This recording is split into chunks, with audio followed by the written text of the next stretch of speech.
السلام علیکم ورحمۃ اللہ وبرکاتہ۔ اعوذ باللہ من الشیطان الرجیم، بسم اللہ الرحمن الرحیم۔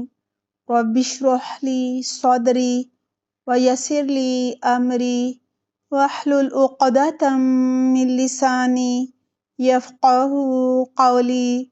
رب زدنی علما، اللہم فقہنا فی الدین، آمین۔ کیا حال ہے آپ سب کے؟ دعا ہے اللہ سبحانہ تعالیٰ آپ سب کو اپنی حفظ و امان میں رکھے۔ اللہ سبحانہ تعالیٰ ہر شر اور ہر فتنے سے بچا کر رکھے، آپ پر خاص رحمتوں اور برکتوں کا نزول فرمائے۔ اہلاً و سہلاً مرحبا، آپ سب کو خوش آمدید کہتی ہوں۔ اللہ سبحانہ تعالیٰ آپ سب کا نا قبول فرمائے، بہترین جزائے خیر عطا فرمائے۔ ہماری امی کا جمعے کے دن انتقال ہو گیا ہے۔ سب سے پہلے ان کے لیے مغفرت کی دعا کر لیتے ہیں۔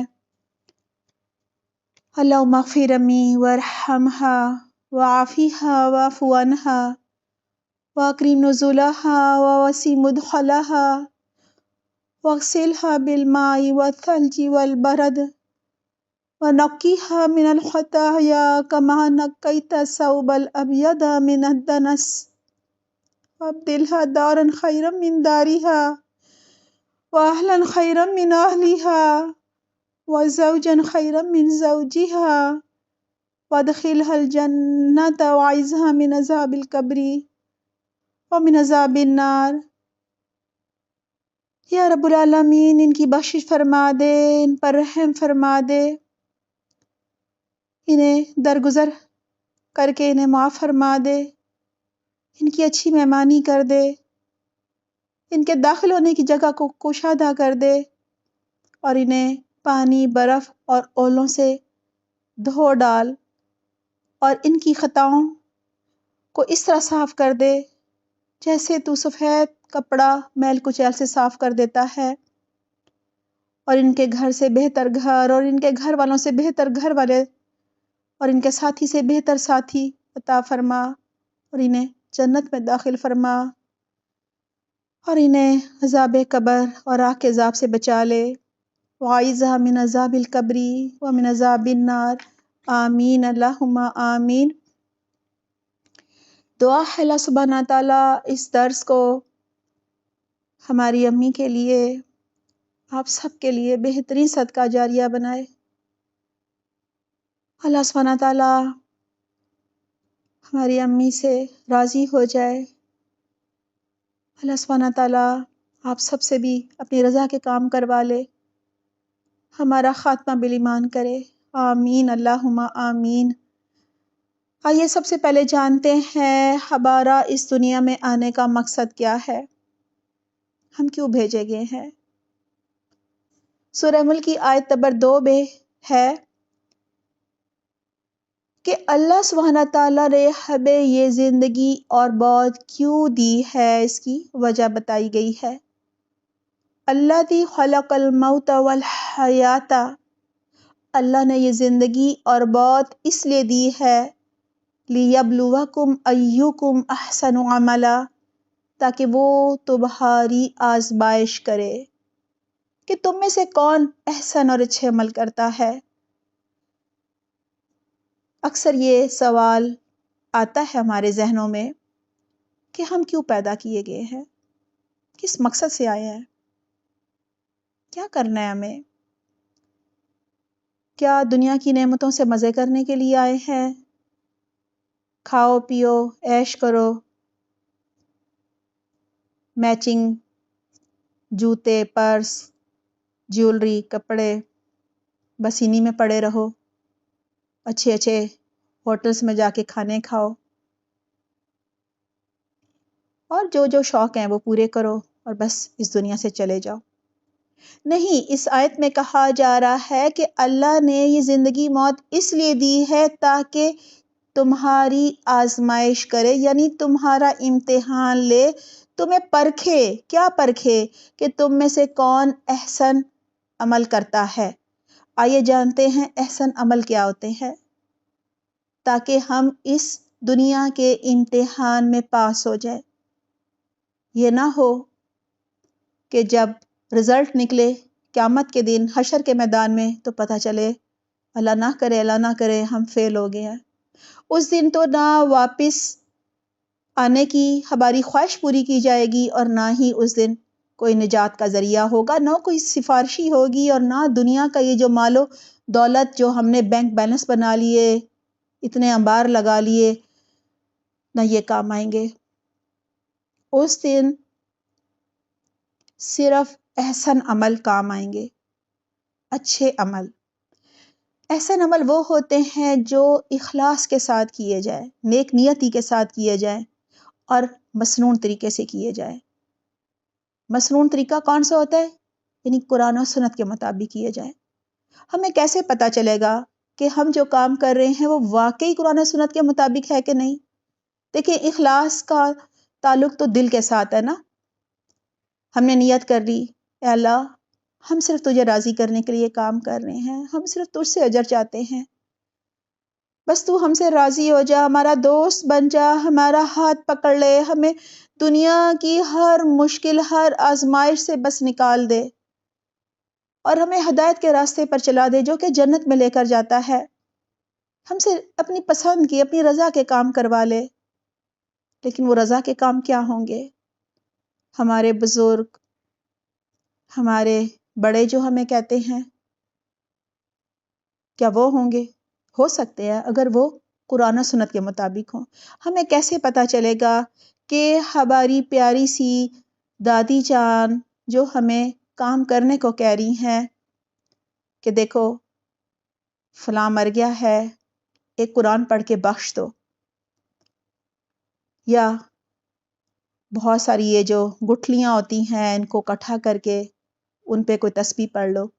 ہمیں کیسے پتا چلے گا کہ وہ کام جو ہمیں بتا رہی ہیں ہماری دادی جان، ہم ان سے بہت محبت کرتے ہیں، ہم ان کی ہر بات جو ہے وہ بہت عزت کے ساتھ اس کی تکمیل کرتے ہیں، ان کی بات پوری کرتے ہیں، عمل کرتے ہیں ان کے کہنے کے مطابق.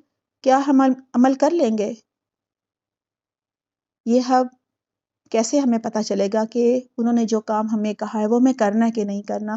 اس کے لیے ہمیں شرع صدر کے ساتھ صحیح قرآن و سنت کا علم حاصل کرنا ہے، صحیح جگہ سے. ایسا نہ ہو کہ بہت ساری بدعات بھی وہ بتا دیں، ان کا عقیدہ ہی درست نہ ہو اور ہم بھی اس عقیدے پر چل پڑے. اس کے لیے بہت دعا کرنی چاہیے کہ اللہ تعالیٰ ہمیں صحیح استاد جو ہے وہ مہیا کر دے، صحیح علم ہم تک پہنچا دے. ٹھیک ہے، جو موت کو بھول جاتا ہے، اپنی قبر کو بھول جاتا ہے، حشر کے میدان میں حساب کتاب کو بھول جاتا ہے، وہی دنیا کی رونقوں میں کھو جاتا ہے. سنن اور ترمذی میں ہے، رسول اللہ صلی اللہ علیہ وسلم نے فرمایا، لذتوں کو مٹانے والی چیز یعنی موت کو کثرت سے یاد کیا کرو. رسول اللہ صلی اللہ علیہ وسلم 70 سے 100 دفعہ ایک دن میں موت کو یاد کیا کرتے تھے. اللہ تعالیٰ ہمیں بھی توفیق دے. دیکھیں، جب انسان بہت دکھ میں ہوتا ہے، تکلیف میں ہوتا ہے، کوئی بیماری ہے، برداشت نہیں ہو رہی جو اس کی شدید تکلیف ہے، تو موت کی آرزو بھی کرنے لگ جاتا ہے. موت کی آرزو نہیں کرنی چاہیے. کیوں؟ دیکھیں، اگر وہ نیک ہے تو صبر کرے گا، اجر پائے گا نا. اور اللہ نے اس کو صحت دے دی تو مزید نیکیاں کرنے کا موقع مل جائے گا. اور اگر وہ بد ہے تو شاید اس کو توبہ کرنے کا موقع مل جائے. گناہ کر رہا ہے تو یہ نہ سوچیں کہ ہاں چلا جائے، اچھا ہے گناہ کم ہو جائیں گے. نہیں، ہو سکتا ہے اللہ سبحانہ تعالیٰ اسے ہدایت پانے کا جو ہے وہ موقع دے دیں، کہیں اس کا دل نرم ہو جائے، کوئی ایسا حادثہ، کوئی واقعہ اس کی زندگی سے گزر جائے کہ اس کو بدل ڈالے اندر سے.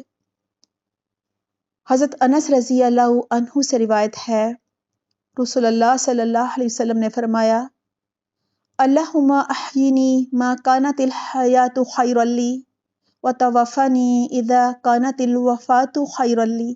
ترجمہ ہے، اے اللہ مجھے اس وقت تک زندہ رکھ جب تک زندگی میرے لیے بہتر ہے، اور مجھے موت اس وقت دے جب موت میرے لیے بہتر ہو۔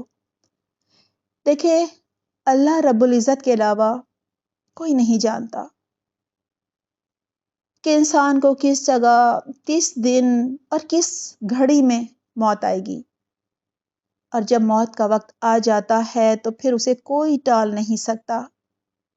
سورہ آل عمران کی آیت نمبر 145 میں ہے، وَمَا كَانَ لِنَفْسٍ أَن تَمُوتَ إِلَّا بِإِذْنِ اللَّهِ كِتَابًا مُؤَجَّلًا۔ ترجمہ ہے، اللہ کی اذن اور اجازت کے بغیر کوئی جاندار نہیں مر سکتا، اور ہر ایک کے مرنے کا وقت پہلے سے لکھا ہوا ہوتا ہے۔ سورۃ العنکبوت آیت نمبر 57 میں ہے، کُلُّ نَفْسٍ ذائقۃ الموت۔ ہر نفس کو یعنی ہر انسان کو موت کا مزہ چکھنا ہے، یعنی آج ہمارے پیارے چلے گئے ہیں تو کل ہم نے بھی جانا ہے۔ سورۃ النحل کی آیت نمبر 61 میں ہے، فَإِذَا جَاءَ أَجَلُهُمْ لَا يَسْتَأْخِرُونَ سَاعَةً وَلَا يَسْتَقْدِمُونَ۔ جب موت کا وقت یعنی مقرر وقت آ جاتا ہے تو ایک گھڑی نہ پیچھے کی جا سکتی ہے اور نہ آگے کی جا سکتی ہے، یعنی پھر اسے کوئی دنیا کی طاقت، مال و دولت، کوئی بہت بڑا فرعون، کوئی حکمران نہیں بدل سکتا، نہیں ٹال سکتا۔ صحیح بخاری میں حضرت انس بن مالک رضی اللہ عنہ سے روایت ہے، رسول اللہ صلی اللہ علیہ وسلم نے فرمایا، اللہ سبحانہ تعالیٰ نے رحم پر یعنی شک میں مادر پر، ماں کے پیٹ پر ایک فرشتہ مقرر فرمایا ہوتا ہے۔ فرشتہ اللہ سے کہتا ہے، ابھی نطفہ ہے، اب ہٹکی بن گیا ہے، اب گوشت کا لوتھڑا بن گیا ہے۔ پھر فرشتہ پوچھتا ہے، اے میرے رب، یہ مرد ہوگا یا عورت، بدبخت ہوگا یا نیک بخت، اس کی روزی کیا ہے، یعنی اس کا رزق کیا ہے، روزگار کیا ہے، اس کی عمر کیا ہے، یعنی کتنی زندگی جیے گا دنیا میں۔ پھر اللہ کے حکم سے سب کچھ ماں کے پیٹ ہی میں لکھ لیا جاتا ہے۔ لہٰذا ہم کہتے ہیں نا، کتنی بری گھڑی تھی، نہ ہمارا بچہ جاتا اور نہ یہ حادثہ پیش آتا۔ نہیں، ماں کے پیٹ میں لکھ دیا گیا تھا، ایسا ہی ہونا تھا۔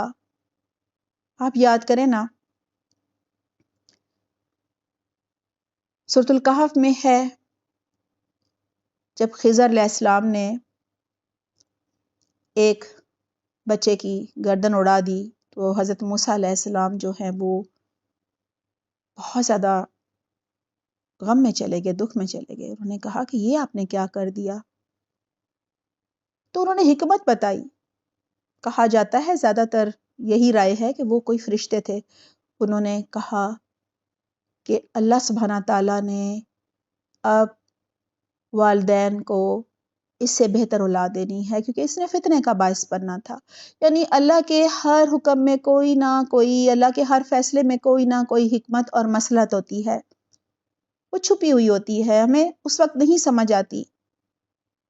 ہم روتے ہیں، وہ اللہ کرتے ہیں، غم میں چلے جاتے ہیں، کئی دفعہ فرائض بھی چھوڑ دیتے ہیں۔ نہیں، اللہ کی رضا میں راضی رہنا چاہیے، اور صبر کرنے پہ وہ درجات ملتے ہیں جو کہ بڑے سے بڑے کسی نیکی کے کام میں بھی نہیں ملتے۔ کہتے ہیں کچھ درجات تو صرف ملتے ہی صبر کرنے پر ہیں۔ کیا پتا جنت میں جانے کے لیے کچھ نیکیاں رہ گئی ہوں، اور ان کو پورا کرنے کے لیے اللہ سبحانہ تعالیٰ نے آپ کو اس غم سے گزارا تاکہ آپ صبر کریں اور اس درجے تک پہنچ سکیں۔ اور دیکھیں، رسول اللہ صلی اللہ علیہ وسلم نے اپنی وفات سے پہلے آخری جو ان کا ہفتہ تھا، اپنی محبوب ترین بیوی حضرت عائشہ رضی اللہ عنہا کے حجرے میں گزارا تھا۔ فرمائش کی تھی اور سب نے مان لی تھی۔ لہٰذا یہاں سے ہمیں یہ پتہ چلتا ہے کہ قریب المرگ انسان کے پاس موجود لوگوں کا فرض ہے کہ آخری دنوں میں اس کے پاس اس شخص کو رہنے کا موقع دیا جائے جس کی رفاقت، جس کا ساتھ اسے اپنی زندگی میں بھی بہت زیادہ محبوب تھا اور جسے وہ اپنے حق میں زیادہ مخلص سمجھتا تھا۔ صحیح مسلم میں ہے، جب تم کسی مریض یا مرنے والے کے پاس موجود ہو تو اچھی بات کہو، کیونکہ فرشتے تمہاری بات پر آمین کہتے ہیں۔ یعنی کوئی شخص آپ کو لگ رہا ہے کہ شاید اس کا آخری وقت ہے تو اچھی بات کرنی چاہیے اس سے۔ آپ یہ بھی کہہ سکتے ہیں کہ ہمارے لیے یہ دعا کیجئے، قبولیت کا وقت ہوتا ہے، فرشتے آمین کہتے ہیں۔ دیکھیں، اپنی زندگی میں ہم سب کی یہ تمنا اور دعا ہونی چاہیے کہ جب ہم اس دنیا سے رخصت ہو، ایک تو ہمارا خاتمہ ایمان پر ہو اور دوسرا ہمارا رب ہم سے راضی ہو۔ رضیت باللہ ربا وبالاسلام دینا وبمحمد نبیا، میں اللہ کے رب ہونے، اسلام کے دین ہونے اور حضرت محمد صلی اللہ علیہ وسلم کے نبی ہونے پر راضی ہوں۔ جب قبر میں سوالات ہوں گے، تمہارا رب کون ہے، تمہارا نبی کون ہے، تمہیں کہاں سے پتہ چلا اسلام کا، تمہارا مذہب کیا ہے، تو وہ یہی کہے گا کہ رضیت باللہ ربا وبالاسلام دینا وبمحمد نبیا۔ اللہ تعالی ہمیں بھی قبر میں ثابت قدمی عطا فرمائے اور یہ کہنے کی توفیق عطا فرمائے، آمین اللہم آمین۔ اور دیکھیں، ہماری یہ بھی تمنا ہونی چاہیے کہ اللہ تعالی ہمیں شہادت کی بہت نصیب فرمائے۔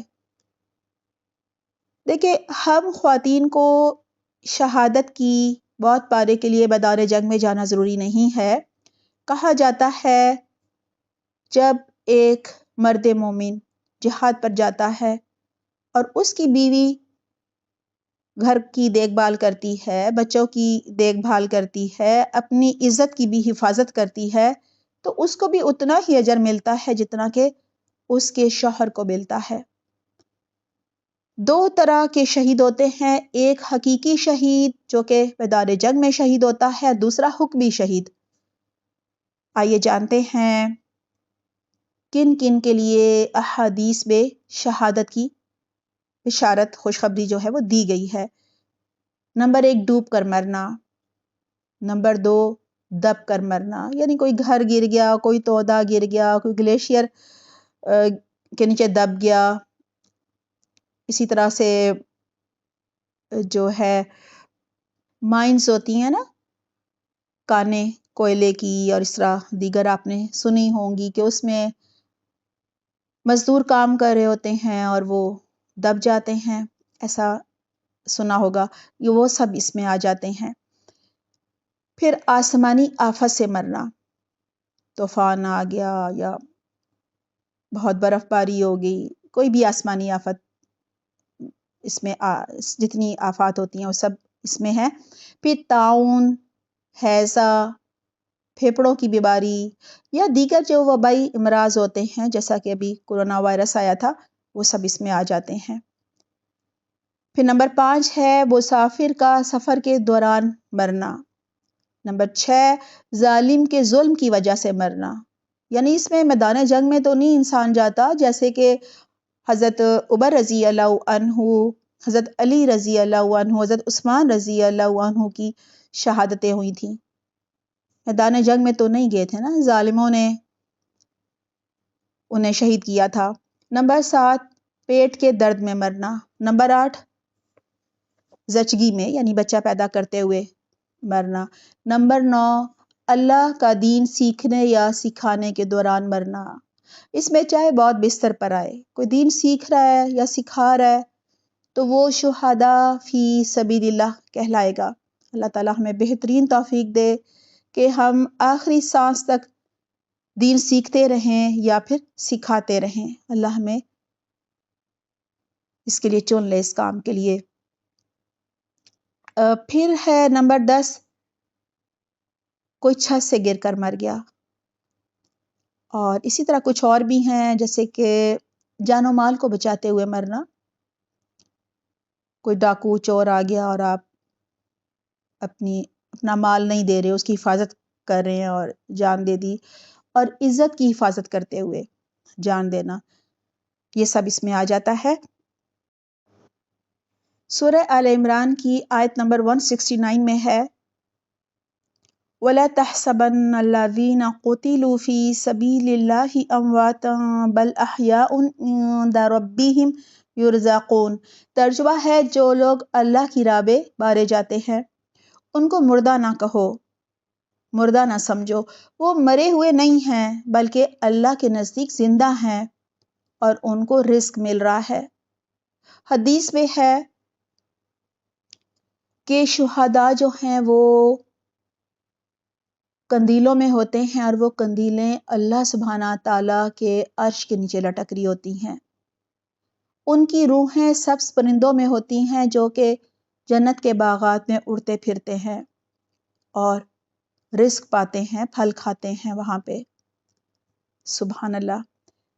دیکھیں ہم سب کے ساتھ یہی ہوتا ہے، جب ہم روز قرآن کو ترجمے کے ساتھ سمجھ کر پڑھتے ہیں تو ہمارے جو بھی حالات چل رہے ہوتے ہیں ان کا جواب ملتا ہے، یا جو بھی ہمارے ذہن میں سوالات ہوتے ہیں ساتھ ساتھ ہمیں جوابات ملتے رہتے ہیں۔ اس جمعے کو ہماری امی کی وفات ہوئی، ہماری ساس کی، اور ہفتے کے دن زوم پہ لائیو کلاس تھی، یوٹیوب پر اس کا لنک بھی موجود ہے۔ اس میں ہماری جو پہلی آیت تھی وہ یہی تھی، اور یہ آیت جیسے ہی میں نے اس کی ڈسکشن شروع کروائی تو مجھے رات کو اپنی مانگی گئی دعا یاد آ گئی۔ اس پہ میں یہی کہہ رہی تھی کہ اللہ سبحانہ تعالیٰ، ہماری جو ساس ہیں وہ بہت ہی نیک خاتون تھیں، ہر ایک کی مدد کیا کرتی تھیں، کبھی کسی کی دل آزاری نہیں کی، بہت اپنے جو بھی ان کے دیور، ان کے بچے، ان سب کی ہمیشہ بہت انہوں نے خدمت کی، پالا پوسا سب کو بڑے پیار و محبت سے، اور محلے کے جو یتیم بچے ہیں وہ بھی ان کو اپنی ماں سمجھتے تھے اور آج تک سمجھتے ہیں۔ تو میں نے کہا کہ اللہ، ان کی وفات جو ہے وہ سانس کا پرابلم ہو گیا تھا، پھیپھڑوں کا، تو یہ تو شہادت کی موت ہے، اللہ تعالیٰ ان کی شہادت کی موت قبول فرما لے۔ بس ایسے ہی میں دعائیں کرتے ہوئے سو گئی تھی، اور صبح میں جب ڈسکشن کروائی تو یہی آیت آئی، اور بلکہ آپ دیکھیے گا لنک ہے یوٹیوب پر، سب آیات یہی چل رہی ہیں آگے شہید کے بارے میں۔ تو مجھے بہت زیادہ اچھا لگا کہ اللہ تعالیٰ مجھے جواب دے رہے ہیں۔ ہم سب بھی دعا کرتے ہیں کہ جیسا ہمارا گمان ہے اللہ سبحانہ تعالیٰ ویسا ہی معاملہ کرے، کیونکہ احادیث میں ہے، رسول اللہ صلی اللہ علیہ وسلم نے فرمایا جیسی تمہاری زندگی ہوگی ویسی تمہاری موت ہوگی، اور جیسی تمہاری موت ہوگی ویسے ہی تم اٹھائے جاؤ گے۔ مثلاً حاجی احرام کی حالت میں اگر وفات پا جائیں تو وہ قیامت کے دن تلبیہ پڑھتے ہوئے اٹھیں گے۔ یہی وجہ ہے کہ انہیں احرام کی حالت میں دفن کرنے کا حکم ہے۔ دیکھیں جو حقیقی شہید ہوتا ہے نا، جو میدان جنگ میں شہید ہوتا ہے، اسے تو غسل اور کفن نہیں پہنایا جاتا، نماز جنازہ پڑھ کر زخموں اور خون کے ساتھ دفن کر دیا جاتا ہے، اور قیامت کے دن وہ اس حال میں اٹھے گا کہ اس کا خون ٹپک رہا ہوگا۔ دیکھیں یہاں میں نے کہا نا، جیسی تمہاری زندگی ہوگی ویسی تمہاری موت ہوگی۔ آپ نے اکثر سنا ہوگا کہ جو قرآن حفظ کرتے تھے، حفظ کیا ہوا تھا یا حفظ کر رہے تھے اور بہت زیادہ تلاوت کیا کرتے تھے، جب وہ مر رہے ہوتے ہیں تو تلاوت ہی کر رہے ہوتے ہیں۔ اور میں نے تو ایسے بھی واقعات سنے ہیں، ابھی میں نے کچھ دن پہلے ہی ایک واقعہ سنا، ایک بچی تھی، وہ جب فوت ہو گئی تو اس سے پہلے قومے میں رہی کافی لمبا عرصہ، اور اس قومے کے دوران وہ آنکھیں بھی نہیں کھولتی تھی، کوئی بات نہیں کرتی تھی۔ اس نے قرآن حفظ کیا ہوا تھا، یہی وجہ ہے کہ اللہ سبحانہ تعالیٰ نے اس کی زبان پر حفظ چلا دیا، بس وہ قرآن پڑھ رہی ہوتی تھی۔ اور مرنے سے ایک دن پہلے وہ ہوش میں آئی چند لمحوں کے لیے، اور وہ بھی اس کی ماں نے اس کو تھوڑا ہلایا تھا اور آواز دی تھی، اور اپنی ماں سے کہنے لگی کہ میں تو اتنے مزے کر رہی تھی باغوں میں، یعنی جنت کے باغوں میں، اتنی نعمتیں تھیں ماں، اتنی رونقیں تھیں، اور آپ نے مجھے کیوں اٹھا دیا؟ اور اس کے بعد وہ پھر فوت ہو گئی۔ اچھا، اسی طرح سے دیکھیں، آپ نے سنا ہوگا جو گلوکار ہوتے ہیں وہ اکثر گنگنا رہے ہوتے ہیں، اپنے گانے گا رہے ہوتے ہیں، یا اپنے ہی میوزک کو سن رہے ہوتے ہیں، تو ان کا انتقال ہو جاتا ہے۔ اسی طرح جو اداکار ہوتے ہیں وہ اداکاری کرتے ہوئے ہی دنیا سے جاتے ہیں، اکثر سنا ہوگا، ضروری بھی نہیں ہے۔ اسی طرح چور ڈاکو ڈاکہ ڈالتے ہوئے اکثر مارے جاتے ہیں، اور آپ نے ضرور کوئی نہ کوئی کلپ دیکھا ہوگا کہ جو بہت سجدہ کرنے والے ہوتے ہیں، نمازی ہوتے ہیں، وہ نماز کی حالت پہ، سجدے کی حالت پہ، یا پھر دین کا علم سکھانے والے ہوتے ہیں تو وہ دین کا درس دے رہے ہوتے ہیں اس دوران، یا تلاوت قرآن کرتے ہوئے دنیا سے جاتے ہیں۔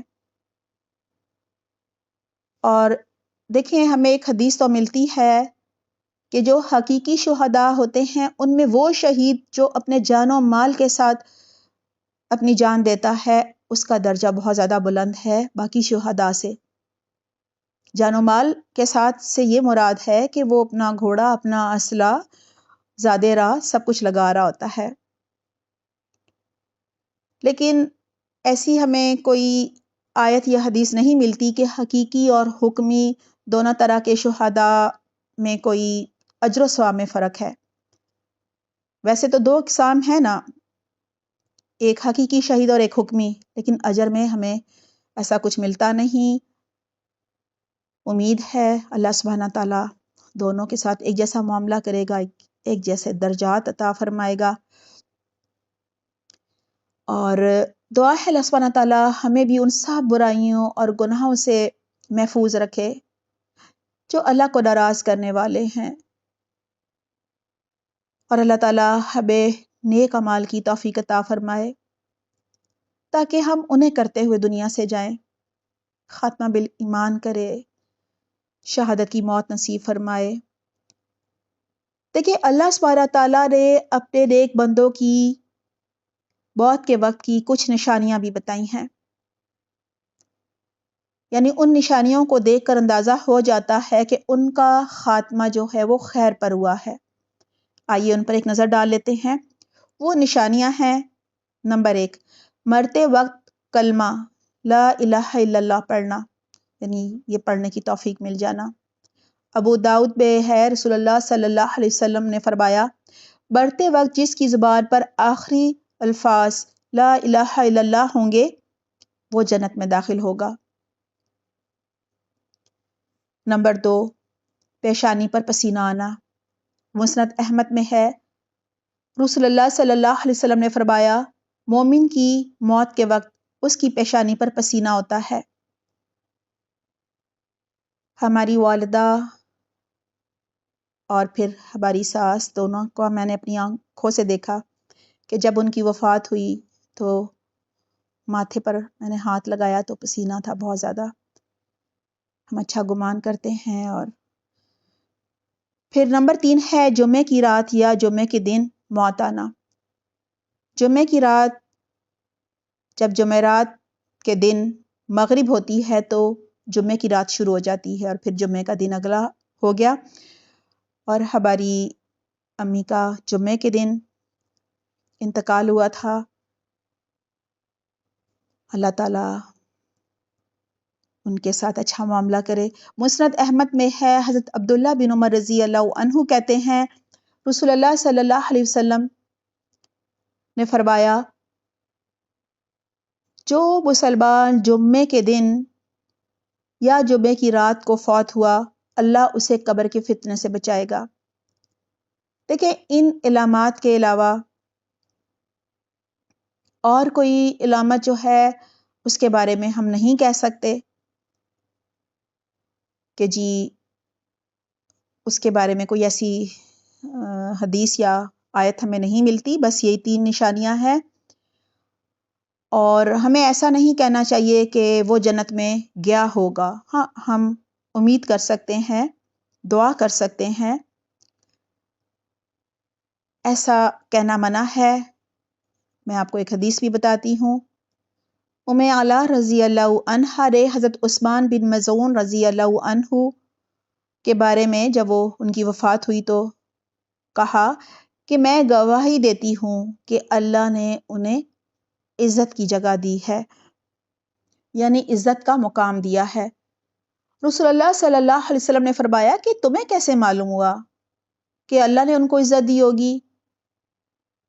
رسول اللہ صلی اللہ علیہ وسلم نے فرمایا خدا کی قسم میں عثمان کے لیے بہتری کی امید رکھتا ہوں، لیکن یقین سے کچھ نہیں کہہ سکتا.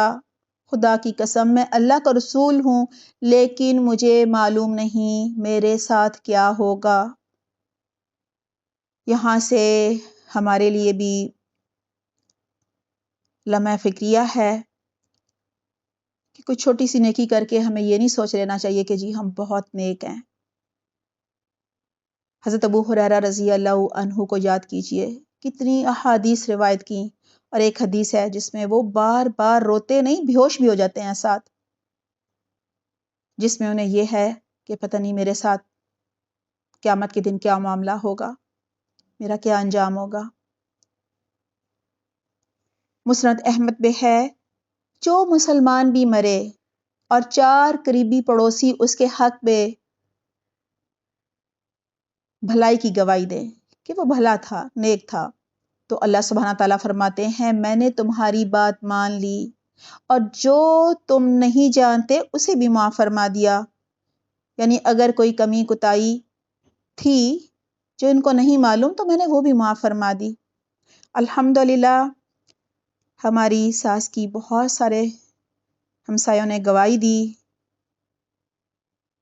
کہ وہ بہت زیادہ ان کا خیال رکھتی تھیں، بلکہ جو یتیم بچے تھے آگے پیچھے ان کو بالکل اپنے بچوں کی طرح انہوں نے پالا.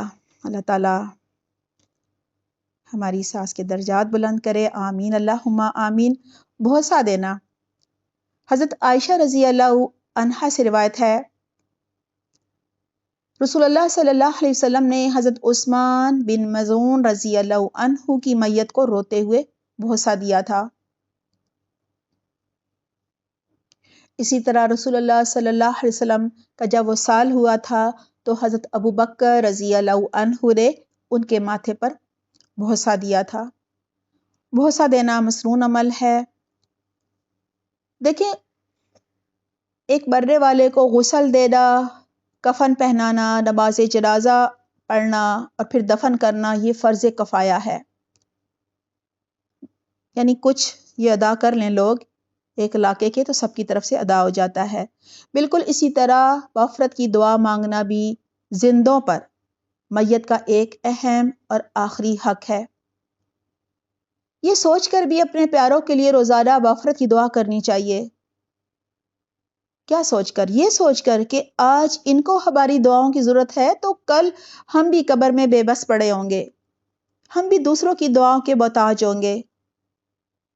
آج ہم ان کے لیے مغفرت کی دعا کریں گے تو کل اللہ تعالیٰ کسی کو توفیق دے گا، وہ ہمارے لیے کرے گا. طبرانی میں حضرت عبداللہ بن مسعود رضی اللہ عنہ سے روایت ہے رسول اللہ صلی اللہ علیہ وسلم نے فرمایا اللہ قیامت کے دن اپنے 2 طرح کے بندوں کو اٹھائے گا جنہیں اس نے بال اور اولاد کی کثرت سے نوازا تھا. ان میں سے ایک سے کہے گا میری نعمتوں کو پا کر تو نے کس طرح کے کام کیے؟ وہ کہے گا میں نے اپنا سارا بال اپنی اولاد کے لیے چھوڑا ہے تاکہ وہ غربت کا شکار نہ ہو جائے. اللہ فرمائے گا اگر تمہیں حقیقت کا علم ہوتا تو تم ہنستے کم اور روتے زیادہ. جس چیز کا تمہیں اندیشہ تھا وہی غربت تمہاری اولاد پر مسلط کر دی گئی ہے. پھر اللہ دوسری طرح کے بندوں سے پوچھے گا، دوسرا جو بندہ تھا اس سے پوچھے گا، اس کو بھی اللہ نے بہت مال اور اولاد دی تھی کہ میری نعمتوں کو پا کر تم نے کس طرح کے کام کیے؟ وہ جواب دے گا، اے میرے رب، میں نے تیرا بخشا ہوا بال تیری اطاعت کے کاموں میں لگایا اور اپنی اولاد کو تجھ پر چھوڑا، یعنی ان کے لیے کچھ نہیں جمع کیا۔ ہاں، جو اللہ نے حکم دیا ہے وہ تو ظاہر ہے کرنا ہی ہوتا ہے، اور تیری رحمت پر بھروسہ کیا۔ اللہ فرمائے گا اگر تم کو حقیقت کا علم ہوتا تو تم ہنستے بہت اور روتے کم۔ سنو اپنی اولاد کے بارے میں، تم نے جس پر بھروسہ کیا تھا اس نے انہیں خوشحال کر دیا ہے، یعنی تو نے مجھ پر بھروسہ کیا تھا تو میں نے ان کو خوشحالی عطا کی ہے۔ یہاں جو کہا رہا ہے، یہاں جو دوسرے بندے سے کہا جا رہا ہے نا کہ تمہیں حقیقت کا علم ہوتا تو تم ہنستے بہت اور روتے کم، یعنی تمہیں پتا ہوتا کہ تم جو صدقہ خیرات کر رہے ہو، جو تم یتیموں کا، محتاجوں کا، بیواؤں کا، بے روزگاروں کا خیال رکھ رہے ہو، صدقہ جاریہ کے کاموں میں لگا رہے ہو، کہیں مسجد بنوا دی، کہیں مدرسے میں لگا دیا، کہیں کوئی کنواں کھدوا دیا، کہیں کوئی کولر پانی کا انتظام یعنی کر دیا، یہ سب تمہیں معلوم ہوتا، اور یہ بھی معلوم ہوتا کہ تمہاری اولاد کو بھی اللہ تعالیٰ خوشحال کر دے گا تو تم بہت ہنستے، دنیا میں خوش رہتے، بہت زیادہ بے فکر رہتے، روتے کم ہنستے زیادہ۔ لیکن پہلے کو کیا کہا ہے کہ تمہیں پتا ہوتا تمہارا اتنا برا انجام ہوگا کہ خود بھی تم جہنم میں جاؤ گے اور تمہارے بچے بھی پیچھے سے تنگ دست ہوں گے، تو تم جو اتنا دنیا میں ہنستے تھے نا کہ جی میں نے تو بڑا مال اکٹھا کر لیا بچوں کے لیے، اب تو کوئی مسئلہ ہی نہیں رہا، تو تم ہنستے کم روتے زیادہ۔ دیکھیں اس حدیث سے یہ بھی پتہ چلتا ہے کہ ہمیں مال کو جمع کر کر کے نہیں رکھنا، بلکہ صدقہ جاریہ والے کاموں پر لگانا ہے، اور بچوں کو اچھی تربیت کرنی ہے، بچوں کی دین کی تعلیم دینی ہے، انہیں اپنے لیے بہترین صدقہ جاریہ بنانا ہے، اور جب ہم صدقہ خیرات کریں گے، دوسروں کا خیال رکھیں گے، ان کی دعائیں بھی لیں گے، اور بچے بھی دیکھیں گے، اور وہ بھی کل کو ہمارے نقش قدم پر چلیں گے اور ہمارے لیے صدقہ جاریہ بنیں گے انشاءاللہ۔ آئیے جانتے ہیں مرنے والے کو قبر میں کیا چیزیں جو ہیں وہ فائدہ دیتی ہیں۔ یہ سوال بہت زیادہ آتا ہے جب کوئی کسی کا پیارا چلا جاتا ہے۔ دنیا میں تو انہیں پتا ہوتا ہے کہ ہم نے اپنے والدین کو، اپنے پیاروں کو کس طرح خوش کرنا ہے، لیکن یہ نہیں بعض اوقات پتا ہوتا کہ کیا کریں، جو چیز ایسے کون سے کام کریں جو قبر میں بھی ان کو فائدہ دیں اور آخرت میں بھی نجات کا باعث بنے۔ یعنی میت کے ایصال ثواب کی غرض سے لواکین کو کیا کیا کام کرنے چاہیے، ایک نظر ڈال لیتے ہیں۔ پہلے غیر مسنون کاموں پر نظر ڈالتے ہیں۔ مخصوص دنوں میں صوم، کل، فاتحہ خوانی، 7واں، 10واں، 40واں برسی کرنا، یا پھر ہر جمعرات کو منانا، اور ہاں اس کے ساتھ ساتھ کیا، ہاں عید کے دن کیا کیا جاتا ہے جب مرنے والے کو 1 سال گزر جاتا ہے یا اس کی موت کے بعد جو پہلی عید آتی ہے تو اس پر غم منایا جاتا ہے، سوگ منایا جاتا ہے، اور یہ جو منائے جاتے ہیں نا صوم، کل، یہ مختلف چیزیں، ان پر بھی مختلف پکوان پکائے جاتے ہیں، کسی ایک میں تو 7 پھلوں کا انتظام کیا جاتا ہے، پھر قرآن پڑھ پڑھ کر بخشے جاتے ہیں۔ کسی آیت میں قرآن کی اور کسی حدیث سے ہمیں یہ نہیں پتا چلتا۔ پھر گٹھلیوں پر کبھی کلمہ پڑھ کر بخشا جاتا ہے اور کبھی کچھ اور، کبھی آیت الکریمہ پڑھا جاتا ہے۔ حضرت یونس علیہ السلام نے مچھلی کے پیٹ میں لا الہ الا انت سبحانک انی کنت من الظالمین کتنی دفعہ پڑھا تھا؟ 1 دفعہ پڑھا تھا نا؟ اخلاص کے ساتھ 1 دفعہ پڑھنا ہی کافی ہو جاتا ہے۔ یا مسنون عمل ہمیں ملتا ہے 33 دفعہ، یہ جو ہم تسبیح پڑھتے ہیں نماز کے بعد، ہر نماز کے بعد، ٹھیک ہے، اور 100 دفعہ بھی جیسے ہم نماز میں پڑھتے ہیں نا، استغفار 100 دفعہ کرتے ہیں، سبحان اللہ و بحمدہ 100 دفعہ پڑھتے ہیں، یہ سب بدعات ہیں۔ اسی طرح قبروں پر پھول ڈالنا، وہاں چراغاں کرنا، روشنی کا انتظام کرنا، وہاں نماز پڑھنا یا مزار بنا لینا، پھر عبادت کرنا، اور ان کے لیے دعائیں مغفرت کرنے کی بجائے ان سے دعائیں مانگنا، ہمیں اولاد دے دے، ہمیں روزگار دے دے، یا پھر قبر پر جا کر صدقہ خیرات کرنا یا کھانے پینے کا سامان تقسیم کرنا، یا دنوں کو مخصوص کر لینا اور ان میں قبروں کی زیارت کرنا، جیسے شب برات میں جا کر وہاں پہ چراغاں کیا جاتا ہے، ایک طرح کا عرس منایا جاتا ہے سمجھیں، یا میلہ کہہ لیں، میلہ لگایا جاتا ہے، موم بتیاں، اگربتیاں، خوشبو، یہ سب کیا جاتا ہے۔ چلیں، یہ تو تھے غیر مسنون طریقے، اور ان کو کیوں بتایا گیا ہے؟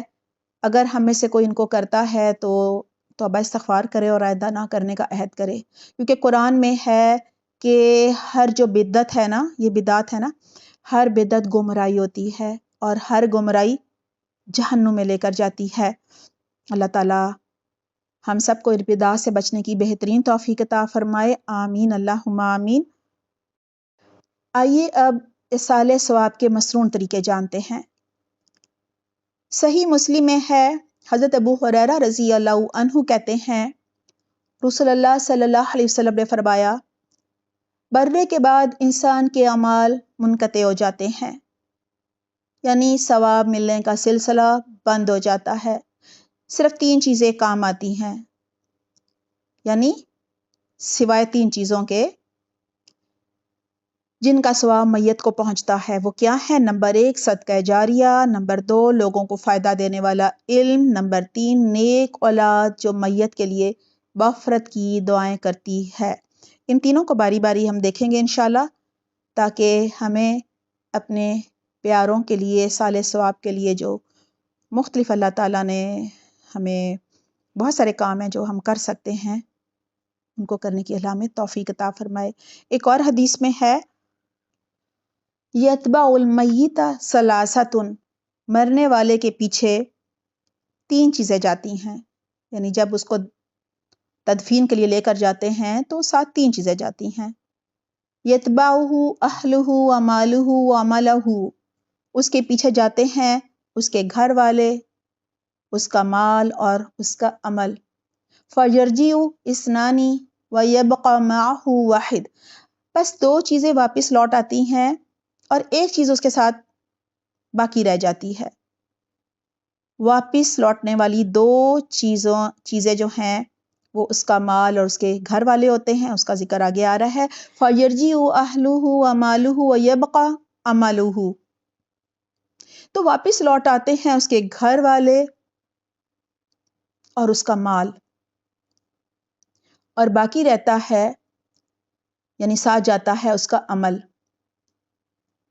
اس کے عمل میں 3 چیزیں آتی ہیں، جیسا کہ ابھی ہم نے 3 چیزوں کا ذکر کیا، ٹھیک ہے؟ وہ 3 چیزیں کیا تھیں؟ ابھی بات ہوئی تھی نا، نمبر 1 صدقہ جاریہ، نمبر 2 لوگوں کو فائدہ دینے والا علم، اور نمبر 3 نیک اولاد، ٹھیک ہے؟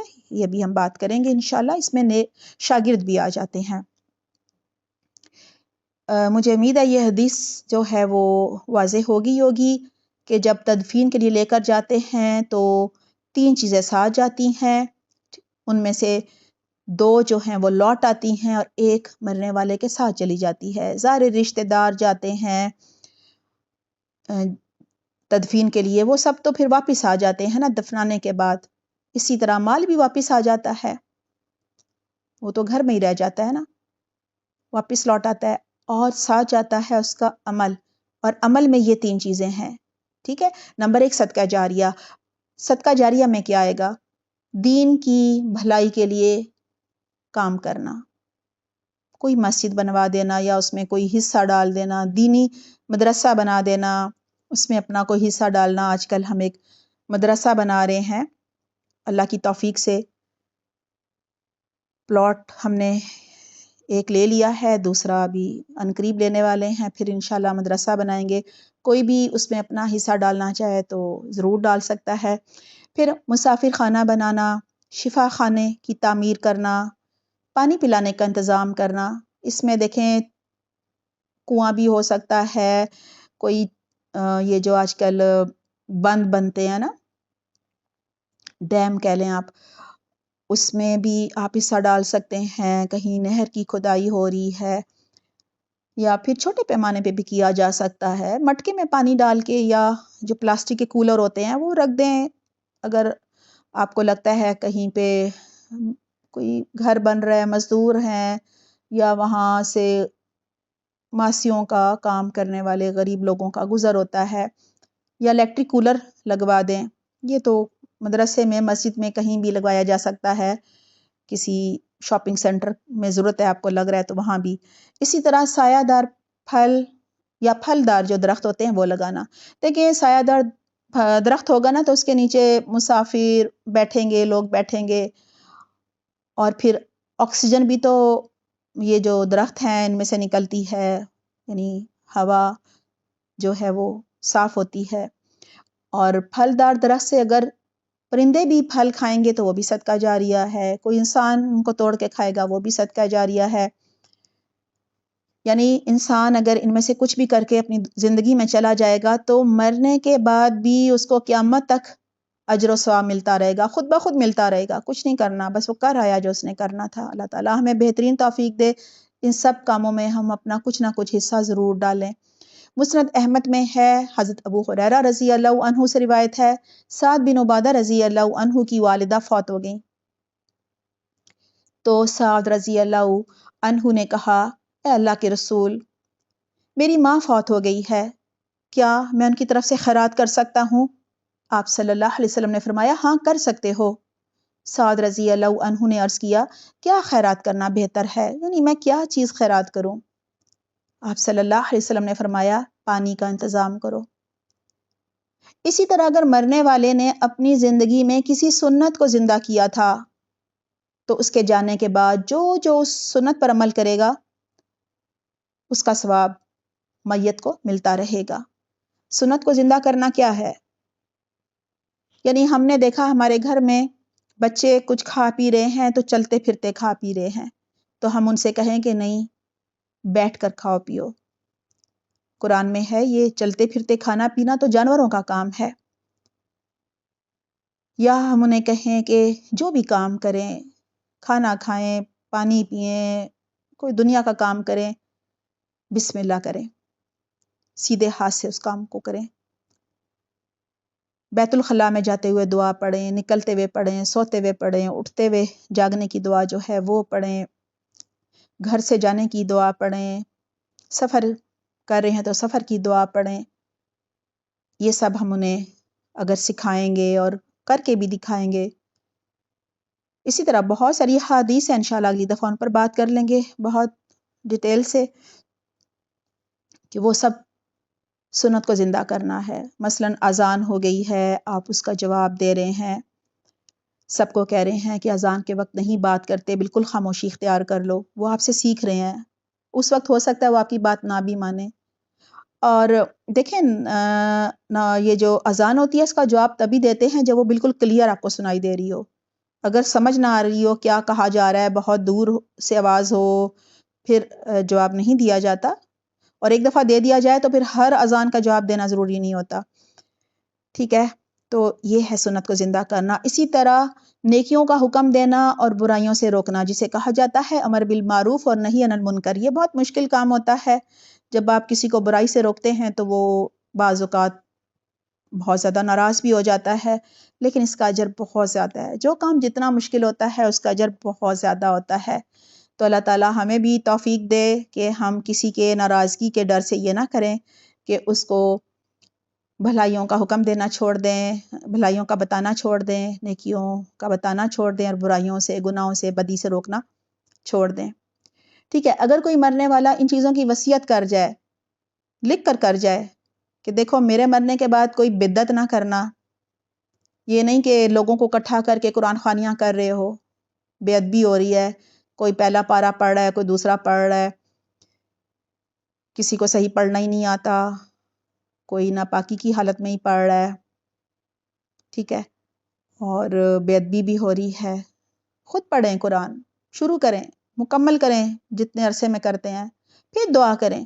دیکھیں قرآن کے بعد دعا قبول ہوتی ہے. کسی قرآن حدیث میں نہیں ہے کہ قرآن پڑھ پڑھ کے مردے کو بخشے جائیں. ایسا ہوتا تو کچھ لوگ تو قرآن کو کبھی بھی ہاتھ نہ لگاتے اور وصیت کر جاتے جی میرا اتنا مال جو ہے وہ قرآن خوانیوں پر لگا دو۔ زندگی میں یہ اللہ نے اجازت دی ہے کہ آپ خود نماز نہ پڑھو، دوسرے کو کہو یا کسی کو ہائر کر لو، رکھ لو اپنے گھر میں اجرت پر کہ جی تم میری نماز روز پڑھ دیا کرو یا فرض روزے تم میرے رکھ دیا کرو، ایسا کچھ نہیں ہے نا۔ تو یہ کیسے ہو سکتا ہے؟ قرآن تو ہدایت کی کتاب ہے، زندہ لوگوں کے لیے رہنمائی کی کتاب ہے، بتاتی ہے کیا کرنا ہے اور کیا نہیں کرنا۔ جو کرنے کو کہا گیا ہے نہیں کرو گے تو گناہ ہے، اور جس چیز سے منع کیا گیا ہے وہ بھی کرو گے تو گناہ ہے، لہٰذا ہر حکم پر عمل کرنا ہے۔ آج کل کے فتنوں کے دور میں امر بالمعروف اور نہی عن المنکر کرنے کا ثواب بہت زیادہ ہے۔ اس کے بارے میں ایک حدیث بھی ہے، سنن نبی داؤد میں ہے، آپ صلی اللہ علیہ وسلم نے فرمایا ایک آدمی کے عمل پر 50 آدمیوں جتنا ثواب ملے گا۔ ٹھیک ہے، یہ خوشخبری ہے۔ حضرت ابو صلبہ رضی اللہ عنہ نے کہا یا رسول اللہ یہ بشارت ہمارے لیے ہے، تو آپ صلی اللہ علیہ وسلم نے جو فرمایا اس کا مفہوم یہ ہے کہ نہیں، وہ بعد کی امتوں کے لیے ہے، یعنی ہمارے لیے ہے۔ فتنوں کے دور کے جو لوگ ہوں گے نا، ہم ان کے لیے ہے، کیونکہ آپ صلی اللہ علیہ وسلم نے یہ فرمایا کہ نہیں آج تو نیکی کرنا آسان ہے، یعنی ان کے دور میں تو نیکی کرنی آسان تھی نا، تو ان کو یہ جواب دیا۔ نمبر 2، لوگوں کو فائدہ دینے کا علم، دینے والا علم۔ ٹھیک ہے، اس پہ تھوڑی بات کر لیتے ہیں کہ مرنے والا اپنی زندگی میں کیا کام علم کے حوالے سے کر کے جائے تو اس کے مرنے کے بعد قیامت تک اس کو اجر ملتا رہے گا۔ نمبر 1، قرآن کو میراث بنانا، یعنی قرآن پڑھنا، ترجمہ تفسیر سے سیکھنا، تجوید، گرامر، یہ سب مددگار ہوتے ہیں نا قرآن کو سیکھنے کے، یہ سب سیکھنا۔ قرآن حفظ کرنا، یا چلیں آپ بھی حفظ کر رہے ہیں، آپ کسی اور کو جو بچہ وغیرہ یتیم ہے، غریب ہے، حفظ کرنا چاہتا ہے، فیس نہیں دے سکتا، کسی مدرسے میں آپ اس کی فیس ادا کر دیں، یا قرآن تقسیم کرنا، مسجد میں رکھوائے جا سکتے ہیں، مدرسے میں رکھوائے جا سکتے ہیں۔ اسی طرح دینی اصلاح کی تعلیم دینا، یا دنیا میں انسانی بھلائی کے کاموں میں مدد دینے والا علم سکھانا، یہ بھی صدقہ جاریہ ہوگا۔ دین کے فروغ کے لیے کتابیں لکھنا، دین کی نشر و اشاعت کا کام کر کے چھوڑ آنا، یعنی مرنے سے پہلے زندگی میں دین پھیلانے کے لیے آپ نے کوئی بھی کوشش کی وہ قبول ہوگی، مرنے کے بعد صدقہ جاریہ ہوگی، کیونکہ دیکھیں علم ایسا نور ہے جس کی کوئی حد نہیں ہوتی۔ مسلم میں ہے رسول اللہ صلی اللہ علیہ وسلم نے فرمایا حصول علم کے راستے پر چلنے والے کے لیے اللہ جنت کا راستہ آسان فرما دیتا ہے، بے علموں کو علم سکھانا صدقہ ہے، بہترین صدقہ ہے۔ ایک اور موقع پر رسول اللہ صلی اللہ علیہ وسلم نے فرمایا علم و ہدایت کی باتوں کو سیکھنے اور سکھانے والے کو زرخیز اور عمدہ زمین سے تشبیہ دی۔ زرخیز زمین، عمدہ زمین وہ ہوتی ہے جو خود بھی سرسبز ہوتی ہے، دوسروں کو بھی اناج، گھاس، چارہ، پھل، سبزیاں، جو بھی دیگر چیزیں اگتی ہیں وہ سب پرووائڈ کرتی ہے، وہ سب وہاں اگتی ہیں، یعنی نفع پہنچاتی ہے نا زرخیز زمین دوسروں کو۔ حضرت علی رضی اللہ عنہ نے فرمایا علم مال سے بہتر ہے، کیونکہ بال کی تمہیں حفاظت نگہبانی کرنی پڑتی ہے، مگر علم تمہارا نگہبان ہوتا ہے، اور پھر بال خرچ ہونے سے ختم ہو جاتا ہے مگر علم خرچ کرنے سے بڑھتا ہے۔ حاکم ہوتا ہے علم اور محکوم ہوتا ہے مال۔ مالدار چل بسے، یعنی دنیا سے چلا جاتا ہے نا، مالدار تو سب کچھ چلا جاتا ہے، مال بھی فنا ہو جاتا ہے، لیکن علم والا زندہ رہتا ہے۔ کیسے؟ اس کا علم اسے زندہ رکھتا ہے، حالانکہ اس کا جسم مٹ جاتا ہے، ان کا علم اسے مٹنے نہیں دیتا۔ حضرت علی رضی اللہ عنہ فرماتے ہیں ہم راضی ہیں اس فیصلے پر کہ ہمارے حصے میں علم آیا ہے اور جاہلوں کے حصے میں مال آیا ہے، جبکہ مال جلدی ختم ہونے والی دولت ہے اور یقیناً علم ہمیشہ باقی رہنے والا ہے۔ اور علماء کو انبیاء کا وارث اسی لیے کہا گیا ہے کیونکہ انبیاء وراثت میں درہم اور دینار نہیں چھوڑتے، وہ اپنی میراث میں یعنی وراثت میں صرف علم چھوڑتے ہیں۔ جس نے علم حاصل کر لیا وہ بہت بڑی دولت کا مالک بن گیا، اور اس علم پر فضیلت صرف اسی وقت حاصل ہوتی ہے جب اس علم پر عمل بھی کیا جائے۔ عمل نہ کیا جائے تو وہ ایسے ہی ہے جیسے کسی گدھے پر کتابوں کا بوجھ ڈال دیا جائے، اور بے عمل عالم کی بات دلوں پر اثر بھی نہیں کرتی۔ نمبر 3، نیک اولاد یا شاگرد جو مرحوم والدین کے لیے، کیونکہ استاد بھی روحانی والدین ہوتے ہیں، ان کے لیے دعا کرتی ہے۔ میت کے لیے زندوں کی طرف سے نفع بخش چیز یعنی فائدہ جو پہنچانے والی چیز ہے وہ دعائے مغفرت ہے۔ دیکھیں جس طرح زندہ لوگ کھانے پینے کے محتاج ہوتے ہیں نا، بالکل اسی طرح مردے دعائے مغفرت کے بہت زیادہ محتاج ہوتے ہیں۔ مسند احمد میں ہے، حضرت ابو ہریرہ رضی اللہ عنہ کہتے ہیں رسول اللہ صلی اللہ علیہ وسلم نے فرمایا کہ اللہ عز و جل جنت میں نیک آدمی کا درجہ بلند فرمائے گا۔ تو آدمی پوچھے گا یا اللہ یہ درجہ مجھے کیسے حاصل ہوا؟ اللہ فرمائے گا تیرے بیٹے نے تیرے لیے مغفرت کی دعا کی تھی۔ نیک اولاد کے اعمال کا ثواب بھی بغیر نیت کے والدین کو پہنچتا رہتا ہے، یعنی اولاد کو نیت نہیں کرنی ہوتی کہ میں یہ صدقہ خیرات کر رہا ہوں، یا میں یہ فرائض کی ادائیگی کر رہا ہوں، یا میں کوئی اور کسی غریب کی مدد کر رہا ہوں، یا کسی کے کوئی کام آ رہا ہوں تو اس کا اجر میرے والدین کو دے۔ نہیں، وہ خود بخود ہی والدین کو مل جاتا ہے۔ سنن ابی داؤد میں حضرت عائشہ رضی اللہ عنہا سے روایت ہے، رسول اللہ صلی اللہ علیہ وسلم نے فرمایا سب سے پاکیزہ تر کھانا جو تم کھاتے ہو وہ تمہاری کمائی سے ہے، اور تمہاری اولاد بھی تمہاری کمائی ہے۔ یعنی اولاد کو کمائی کہا گیا ہے۔ کیوں؟ کیونکہ جب انسان مر جاتا ہے تو وہ جو بھی نیک کام کرتی ہے اس کا اجر خود بخود ملتا رہتا ہے والدین کو۔ لہٰذا ہمیں چاہیے کہ اپنی اولاد کو قرآن و سنت کی، دین کی تعلیم دیں، اور پھر اس کی کمائی قیامت تک وصول کریں۔ ایسے موقعوں پر اکثر ایک سوال بھی کیا جاتا ہے کہ جس کی اولاد نہیں اس کے لیے دعا کون کرے؟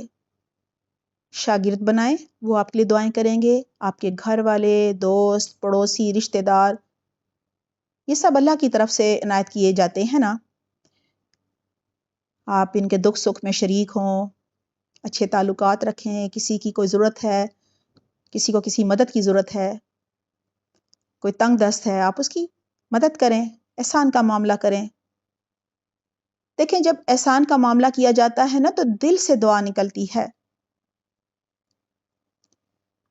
ہماری ایک ساتھی تھی، ان کو میں نے آج تک نہیں دیکھا، بس اتنا پتا ہے کہ وہ ہمارے مدرسے کے لیے بہت زیادہ دعائیں کرتی تھیں۔ انہوں نے اپنی زندگی میں ہی مجھے کہا ہوا تھا، ہاسپٹل میں تھی، کینسر تھا، کہ دیکھیں یہاں پانی کا انتظام جو ہے نا وہ میں نے ہی کرنا ہے۔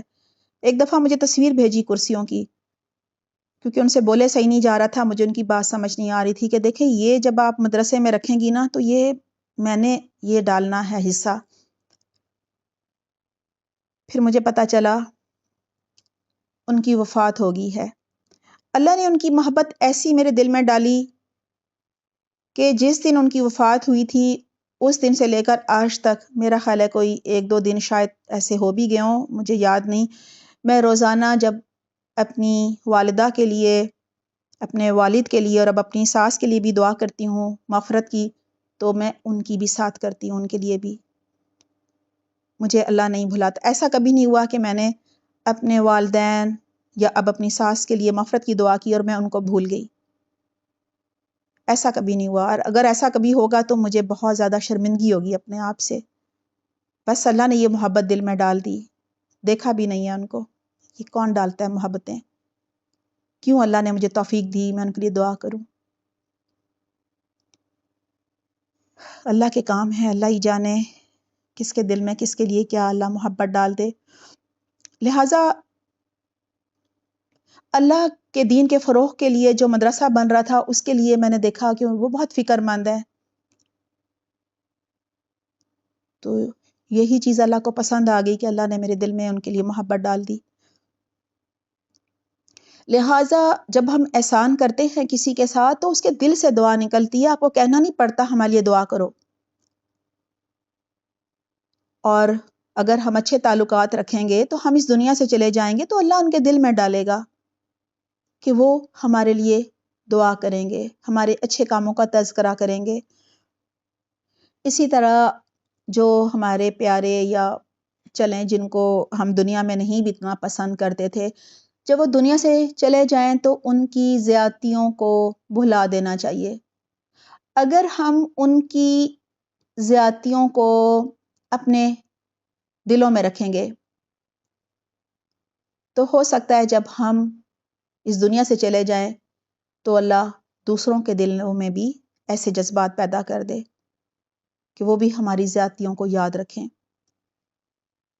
مغفرت کی دعائیں مرنے والے کو قبر میں، قیامت کے دن اور پل صراط پر فائدہ دیں گی انشاءاللہ، اور جنت میں درجات کی بلندی کا بھی باعث بنیں گی۔ اللہ تعالی ہمیں بہترین توفیق دے کہ ہم اپنے پیاروں کے لیے اور دیگر جو اللہ دل میں ڈال دیتا ہے ان سب کے لیے مغفرت کی دعائیں کریں، کیونکہ مردے جو ہیں نا وہ دنیا والوں کی دعاؤں کے منتظر رہتے ہیں، انتظار کرتے ہیں۔ رسول اللہ صلی اللہ علیہ وسلم سے مردوں کے حق میں دعا فرمانا بہت سی جو احادیث ہیں ان سے ثابت ہے۔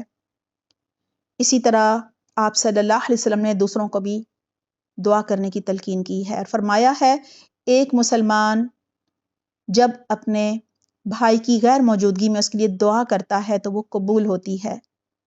اس آدمی کے پاس ایک نگران فرشتہ ہوتا ہے، جب بھی آدمی اپنے بھائی کے حق میں دعا کرتا ہے تو نگران فرشتہ آمین کہتا ہے اور کہتا ہے تجھے بھی ایسا ہی ملے۔ یہ نسائی میں ہے، یعنی آج ہم کسی کے لیے مغفرت کی دعا کریں گے، کل اللہ تعالیٰ کسی کے دل میں ڈالے گا، وہ ہمارے لیے کرتا رہے گا۔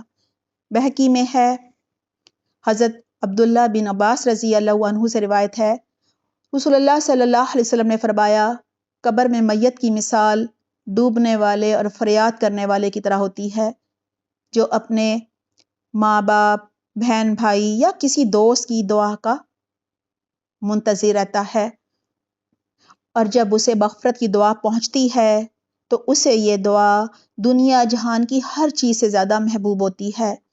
بے شک دنیا والوں کی دعائے مغفرت سے اللہ قبر والوں کو پہاڑوں کے برابر اجر عطا فرماتا ہے۔ لہٰذا مردوں کے لیے زندوں کی طرف سے بہترین تحفہ جو ہے وہ ان کے لیے مغفرت کی دعا ہے۔ اللہ تعالی ہمیں اس کی بہترین توفیق عطا فرمائے، آمین اللہم آمین۔ اسی طرح تلاوت قرآن کو دعا کی قبولیت کا وسیلہ بنایا جا سکتا ہے، لیکن قرآن پڑھ کر نہیں بخشے جا سکتے، کیونکہ رسول اللہ صلی اللہ علیہ وسلم نے ہمیں کہا کہ جب کوئی دنیا سے چلا جائے، ابھی 3 طرح کے کاموں کا ذکر ہو رہا ہے نا، یہ 3 چیزیں صدقہ جاریہ ہوں گی، مغفرت کی دعا اس کے لیے آپ کریں، لیکن کہیں نہیں کہا کہ قرآن پڑھ کر بخشو یا سوئیں مناؤ، کل مناؤ، 40واں مناؤ، عید کے دن بھی سوگ مناؤ، یا پھر یہ جو گٹھلیوں پہ چیزیں پڑی جاتی ہیں یہ چیزیں اتنی دفعہ پڑھو، ایسا کچھ نہیں کہا، کیونکہ آپ صلی اللہ علیہ وسلم دین مکمل کر گئے تھے، انہوں نے کہہ دیا تھا کہ میں نے دین کی تکمیل کر دی ہے، اب اس میں کوئی اضافہ نہیں کرنا، اگر کوئی بھی اضافہ کرو گے، حدیث میں بھی ہے، قرآن میں بھی ہے کہ وہ نیکی سمجھ کے کرو گے، دین میں اضافہ کرو گے تو وہ بدعت ہوگی، نئی ایجاد ہوگی۔ بدعت ایجاد کو کہتے ہیں نئی چیز ایجاد کرنا دین میں، اور قرآن میں ہے کہ وہ بدعت جو ہوتی ہے وہ گمراہی ہوتی ہے اور جہنم کی آگ میں لے کر گرتی ہے۔ اللہ تعالیٰ ہمیں ہر بدعت سے محفوظ رکھے، آمین اللہم آمین۔ لہٰذا قرآن پڑھ کر، نیک اعمال کر کے ہم دعا کر سکتے ہیں، ان کو وسیلہ بنا سکتے ہیں۔ آپ کو وہ ایک واقعہ یاد ہوگا، ایک غار کا جو منہ ہے دہانہ وہ بند ہو گیا تھا، تو اس میں جو نوجوان تھے انہوں نے اپنی اپنی نیکی جو ہے وہ یاد دلائی، قصہ سنایا کہ میں نے یہ نیک عمل کیا تھا اور اللہ سے دعا کی، دروازہ جو ہے اس کا جو منہ ہے وہ آہستہ آہستہ پتھر کھسکتا گیا، جگہ بنتی گئی، لیکن اتنی نہیں بنی کہ وہ نکل سکتے۔ لیکن آخری شخص نے جب کہا کہ یا اللہ میں نے اپنے ماں باپ کی ایسے ایسے خدمت کی، میں دودھ کا پیالہ لے کے ساری رات کھڑا انتظار کرتا رہا کب وہ اٹھیں تو میں ان کو دودھ پلاؤں، کیونکہ میں روز ان کو دودھ پلاتا تھا۔ ایک دن میں گھر دیر سے لوٹا، وہ سو چکے تھے، تو اس نے جب اپنا واقعہ سنایا، وسیلہ بنایا اپنے اس نیک عمل کو اور اللہ سے دعا کی تو پورا پتھر ہٹ گیا اور وہ نکل آئے باہر۔ رب ارحمہما کما ربیانی صغیرہ، ہمیں اپنے والدین کے لیے دعائیں بھی کرنی چاہیے، قرآن کی بھی اور مغفرت کی بھی۔ اللہ تعالیٰ ہمیں بہترین توفیق عطا فرمائے کہ ہم ان کے لیے صدقہ جاریہ والے سارے کام کر سکیں، نہیں تو کچھ نہ کچھ تو کر ہی سکیں نا۔ اور جب بھی ہم اپنے پیاروں کے لیے دعائیں مانگیں، جو دنیا سے چلے گئے ہیں ان کے لیے بھی اور جو دنیا میں ہیں ان کے لیے بھی، تو اللہ کے پیارے پیارے ناموں سے دعائیں مانگنی چاہیے، یا حی القیوم اور یا رب العالمین کہہ کر۔ اور سب سے پہلے حمد کرنی چاہیے، سبحان اللہ و بحمدہ عدد خلقہ و رضا نفسہ و زینت عرشہ و مداد کلماتہ کہنا چاہیے، پھر درود شریف پڑھنا چاہیے، نیک کاموں کو وسیلہ بنانا چاہیے، پھر دعا مانگنی چاہیے اور آخر میں پھر درود شریف پڑھنا چاہیے۔ اگر درود شریف 2 دفعہ نہ پڑھا جائے دعا سے پہلے اور دعا کے بعد تو دعا نیچے ہی معلق رہتی ہے آسمانوں پر، اوپر نہیں جاتی اللہ کے پاس۔ اچھا، اصالہ ثواب کے کچھ اور بھی طریقے ہیں، ان پر بھی تھوڑی سی بات کر لیتے ہیں۔ اگر مرحوم نے کسی کا قرض دینا تھا تو اس کی ادائیگی کر دی جائے۔ اگر اس نے کوئی حج کی نظر مانی تھی اور آپ کو علم تھا تو آپ حج کر دیں، اور اگر اس نے حج نہیں کیا تھا اور آپ استطاعت رکھتے ہیں تو اپنا حج اگر کیا ہوا ہے نہیں تو اپنا پہلے کریں اور پھر حج بدل ان کے لیے کر لیں۔ ان کے چھوٹے ہوئے روزوں کا فدیہ بھی دیں اور پھر روزے بھی رکھیں، کیونکہ زندگی کا کوئی بھروسہ تو نہیں ہے نا کہ ہم رکھیں گے اور رکھتے رکھتے میں دنیا سے ہی چلے جائیں تو وہ رہ جائیں گے۔ پھر ان کی طرف سے قربانی بھی کی جا سکتی ہے، اگرچہ کچھ علماء کہتے ہیں نہیں کی جا سکتی، لیکن صحیح احادیث سے یہی معلوم ہوتا ہے کہ کی جا سکتی ہے۔ صدقہ و خیرات کیا جا سکتا ہے۔ اس زمانے میں غلام آزاد کیے جاتے تھے مرحومین کے لیے، آج کل آپ تاوان دے کر چھڑا سکتے ہیں کسی کو اگر کوئی اغوا ہو گیا ہے۔ اسی طرح بے گناہ قیدی ہوتے ہیں، اپنی سزائیں کاٹ بھی چکے ہوتے ہیں، لیکن کوئی انہوں نے چھوٹی موٹی رقم دینی ہوتی ہے، اس کے بغیر وہ نہیں چھوڑ رہے ہوتے، وہ ان کو شروع میں بتا دی گئی ہوتی ہے کہ یہ آپ کی سزا میں یہ شامل ہے کہ آپ نے اتنی رقم بھی دینی ہے، وہ آپ دے کر اس کو چھڑا سکتے ہیں۔ اسی طرح صلہ رحمی کرنی چاہیے۔ سنن ابی داؤد میں ہے، بنو سلمہ قبیلے کا ایک آدمی رسول اللہ صلی اللہ علیہ وسلم کے پاس آیا اور عرض کیا، یا رسول اللہ صلی اللہ علیہ وسلم، کوئی ایسی نیکی باقی ہے جو میں اپنے والدین کے فوت ہونے کے بعد ان کے لیے کروں؟ یعنی یہ سب نیکیاں جو اوپر بیان ہوئی ہیں یہ سب تو اس کو پتہ چل گئیں، کہا کوئی مزید ہے تو بتائیے۔ آپ صلی اللہ علیہ وسلم نے فرمایا، ہاں، ان کے لیے دعا مانگنا، مغفرت طلب کرنا، ان کی وفات کے بعد ان کے وعدوں کو پورا کرنا، اور جو بات رہ گئی تھی وہ یہ ہے وعدوں کو پورا کرنا، اس باقی سب پر تو ہماری بات ہو گئی ہے۔ انہوں نے کسی سے کوئی وعدہ کیا تھا وہ آپ نے پورا کرنا ہے، اور ان کے رشتہ داروں کے ساتھ جو ہے صلہ رحمی کرنا ہے۔ رسول اللہ صلی اللہ علیہ وسلم بھی حضرت خدیجہ رضی اللہ عنہا کی جو دوست تھیں، سہیلیاں تھیں، ان کے ساتھ بہت اچھا سلوک کیا کرتے تھے۔ اور صلہ رحمی سے تو عمر میں برکت ہوتی ہے اور قطع رحمی سے عمر کم ہو جاتی ہے۔ ایک سوال اکثر پوچھا جاتا ہے، کیا عورتیں قبرستان جا سکتی ہیں؟ جی بالکل جا سکتی ہیں، دنیا کی رغبت کم کرنے کے لیے، آخرت کی فکر زیادہ کرنے کی غرض سے عورتیں کبھی کبھار جا سکتی ہیں۔ ہاں، شرط یہ ہے کہ صبر و ہمت کا مظاہرہ کریں، وہاں چیخو پکار نہ کریں۔ سنن ابن ماجہ میں ہے، حضرت عبداللہ بن ابی ملکی رضی اللہ عنہ سے روایت ہے کہ حضرت عائشہ رضی اللہ عنہا ایک دن قبرستان سے تشریف لائیں۔ وہ کہتے ہیں میں نے پوچھا ام المومنین کہاں سے آپ تشریف لا رہی ہیں؟ انہوں نے فرمایا عبد الرحمن بن ابی بکر کی قبر سے، یہ ان کے بھائی تھے۔ وہ کہتے ہیں میں نے عرض کیا کیا رسول اللہ صلی اللہ علیہ وسلم نے زیارت قبور سے یعنی قبروں کی زیارت سے عورتوں کو منع نہیں کیا تھا؟ تو حضرت عائشہ رضی اللہ عنہا نے فرمایا ہاں، لیکن بعد میں جانے کا حکم بھی دے دیا تھا۔ دیکھیں زمانہ جہالیت میں اور اسلام کے ابتدائی دور میں عورتیں جو ہیں وہ قبرستان میں جا کر چیختی چلاتی تھیں، بین کرتی تھیں، سینہ پیٹتی تھیں، مختلف بدعات کرتی تھیں، اس لیے پابندی لگا دی گئی۔ اور جب انہوں نے دین سیکھ لیا اور یہ سب بدعات کرنی چھوڑ دیں تو پھر انہیں اجازت مل گئی تھی۔ قبرستان میں جا کر ہمیں کیا دعا اور سلام کرنا چاہیے؟ دیکھیں ایک تو ہم کہہ سکتے ہیں السلام علیکم یا اہل القبور، یا پھر آپ یہ پڑھ لیجئے السلام علیکم اہل الدیاری من المؤمنین والمسلمین وَإِنَّا إِن شَاءَ اللَّهُ بِكُمْ لَاحِقُونَ أَنْتُمْ لَنَا فَرَطٌ وَنَحْنُ لَكُمْ تَبَعٌ نَسْأَلُ اللَّهَ لَنَا وَلَكُمُ الْعَافِيَةَ اللَّهُمَّ اغْفِرْ لَهُمْ اللَّهُمَّ ارْحَمْهُمْ۔ یہ صحیح مسلم میں ہے۔ ترجمہ ہے اے قبرستان کے مومنوں اور مسلمانوں، تم پر سلام ہو، بے شک ہم بھی تم سے ملنے والے ہیں، تم پہلے چلے گئے، ہم تمہارے بعد آئیں گے، ہم اللہ سے اپنے لیے اور تمہارے لیے عافیت طلب کرتے ہیں، اللہ ان کو بخش دے اور ان پر رحم فرما، آمین اللہم آمین۔ یہ دعا مانگی جا سکتی ہے۔ آئیے دعا کر لیتے ہیں۔ سبحان اللہ و بحمدہ عدد خلقہ و رضا نفسہ و زینت عرشہ و مداد کلماتہ۔ اللہم صلی علی محمد وعلی آل محمد کما صلیت علی ابراہیم وعلی آل ابراہیم انک حمید مجید۔ اللہم بارک علی محمد وعلی آل محمد کما بارکت علی ابراہیم وعلی آل ابراہیم انک حمید مجید۔ ربنا آتنا فی الدنیا حسنۃ وفی الآخرۃ حسنۃ وقنا عذاب النار۔ ربنا آتنا من لدنک رحمۃ وہیئ لنا من امرنا رشدا۔ رب ارحمہما کما ربیانی صغیرا۔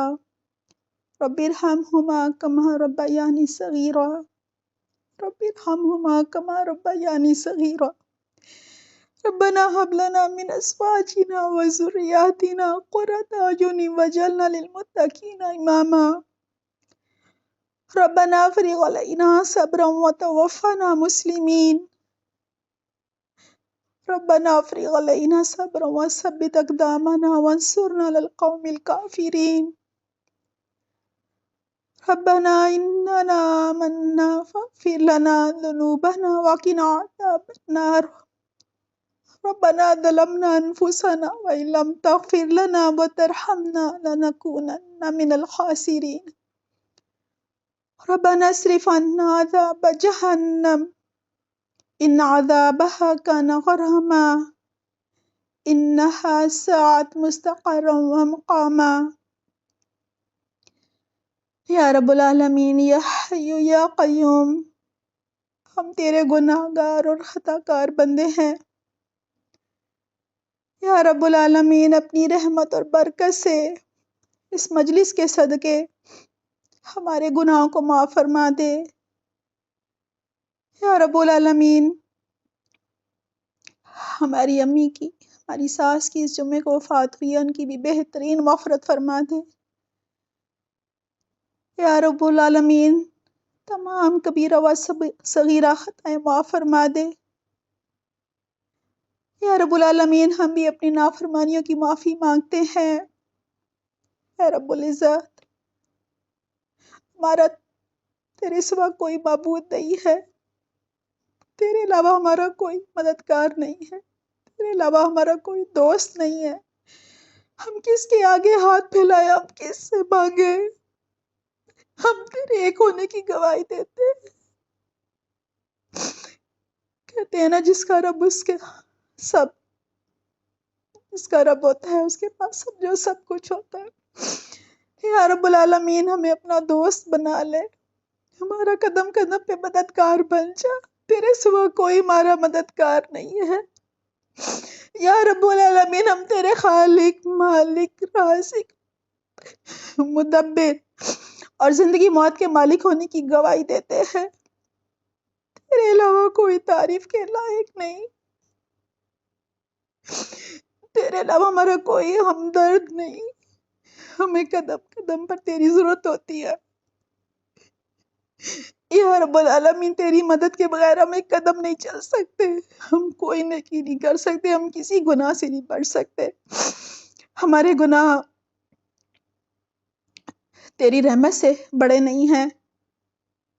یا رب العالمین اپنی رحمت سے، اپنے فضل سے ہماری اور ہمارے پیارے جو دنیا سے چلے گئے ہیں انہیں معاف فرما دے۔ ہماری امی کی وفات ہوئی ہے 3 دن پہلے، ان کے لیے اس مجلس میں مانگی گئی ہر دعا کو اور اس مجلس کو قبول فرما لے، اور ان کے حق میں دی گئی سب گواہیوں کو قبول فرما لے۔ یا رب العالمین ان کی قبر کو جنت کا ایک باغ بنا دے، ان کی قبر کو حد نظر وسیع منور روشن بنا دے۔ یا رب العالمین ان کے درجات بلند فرما دے۔ یا رب العالمین جنت الفردوس میں انہیں جگہ عطا فرما دے، شہادت کی بات قبول فرما لے۔ یا رب العالمین ان کے آگے کے سارے مراحل آسان فرما دے۔ یا رب العالمین ہم گواہی دیتے ہیں، بہت سے لوگوں نے یہاں گواہی دی کہ انہوں نے اپنی زندگی تیری عبادت میں اور تیری رضا کے کاموں میں گزاری، کبھی کسی کی دل آزاری نہیں کی۔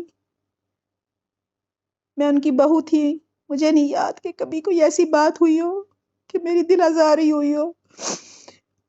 ہمیشہ سنا ہے انہوں نے ہر ایک کی خدمت کی، محلے کے یتیم بچوں کی خدمت کی، اپنے دیوروں کا خیال رکھا جب وہ پاکستان آئے ہندوستان سے، ان کی پرورش کی، اپنے بچوں کو پروان چڑھایا، اچھی تربیت کی۔ یا اللہ تیرا تو وعدہ ہے جو اپنی 2 بیٹیوں کی اچھی پرورش کرے گا، تربیت اچھی کرے گا، ان کے لیے جنت ہے۔ انہوں نے 4 بیٹیوں کی تربیت کی، ان کی پرورش کی، ان کی بیٹیوں کو اور ہمیں ان کی اولاد کو اور ہمیں ان کا بہترین صدقہ جاریہ بنا دے۔ یا رب العالمین ہمیں اپنے بزرگوں کے نقش قدم پر چلنے کی توفیق عطا فرما دے۔ ہمارا خاتمہ بالایمان کرنا، ہمیں اس حال میں اٹھانا کہ تو ہم سے راضی ہو، ہمیں ہدایت کے راستے پر آخری سانس تک چلائے رکھنا، ہمیں علم سیکھنے کی اور سکھانے کی توفیق، لحد سے بحث سے لحد تک یعنی آخری گھڑی تک، قبر تک توفیق عطا فرمانا۔ یا رب العالمین جو بیمار ہے یا جو غربت کے ہاتھوں پریشان ہے، مجبور ہے، فاقے کرنے ہیں، خودکشیاں کر رہے ہیں، جو قرضدار ہے، ان سب کے لیے آسانی کر دے، ان کے بوجھ اتار دے، ان کی پریشانیاں دور کر دے۔ جو مقروض ہیں ان کو قرض کی ادائیگی کی توفیق عطا فرمائے۔ یا رب العالمین اسلام کے دشمنوں کو، ملک کے غداروں کو ہدایت عطا فرما دے، ہمیں اچھے حکمران عطا فرما دے جو نیک ہو، صالح ہو، عادل ہو۔ یا رب العالمین آج کل بہت فتنوں کا زمانہ ہے، ہمارے بچوں کو ہماری آنکھوں کی ٹھنڈک بنا دے، ہمیں توفیق دے کہ ہم ان کی اچھی تربیت کریں، وہ ہمارے بعد بہترین ہمارے صدقہ جاریہ بن سکے۔ یا رب العالمین ہم دعا کر سکتے ہیں، ان کو ہدایت کے راستے پر چلانا، ہمارا صدقہ جاریہ بنانا تیرا کام ہے، وہ تیرے حوالے جو ہم کر سکتے ہیں اپنی سی کوشش وہ کریں گے، باقی سب کرنا تیرا کام ہے، ہمیں توفیق دینا بھی تیرا کام ہے کہ ہم ان کی اچھی تربیت کریں۔ یا رب العالمین،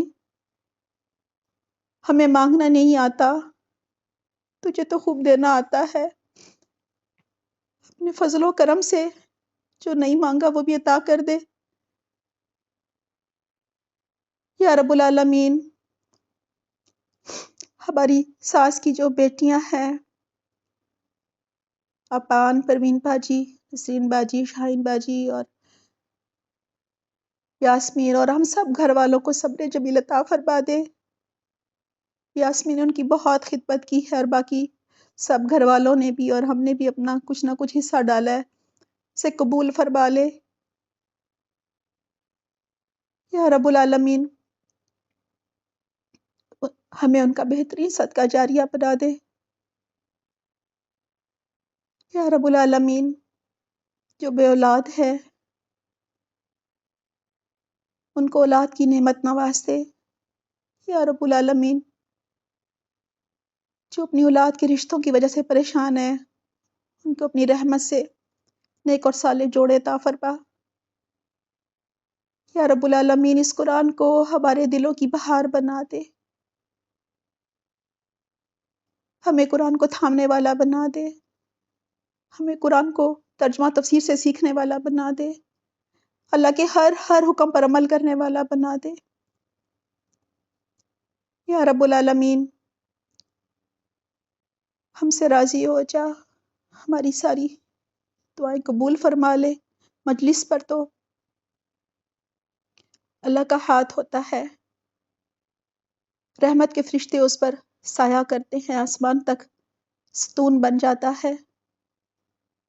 مجلس میں اللہ کی بات کرنے اور سننے والے کے لیے ساری مخلوق دعائیں کرتی ہے۔ اللہ سبحانہ تعالیٰ ہم سب نے جو ایک دوسرے کے حق میں دعائیں کی ہیں ان کو قبول فرما لے اپنی رحمت سے۔ آمین، اللہم آمین۔ سبحانک اللہم و بحمدک، نشہد ان لا الہ الا انت، نستغفرک و نتوب الیک۔ والسلام علیکم ورحمۃ اللہ وبرکاتہ۔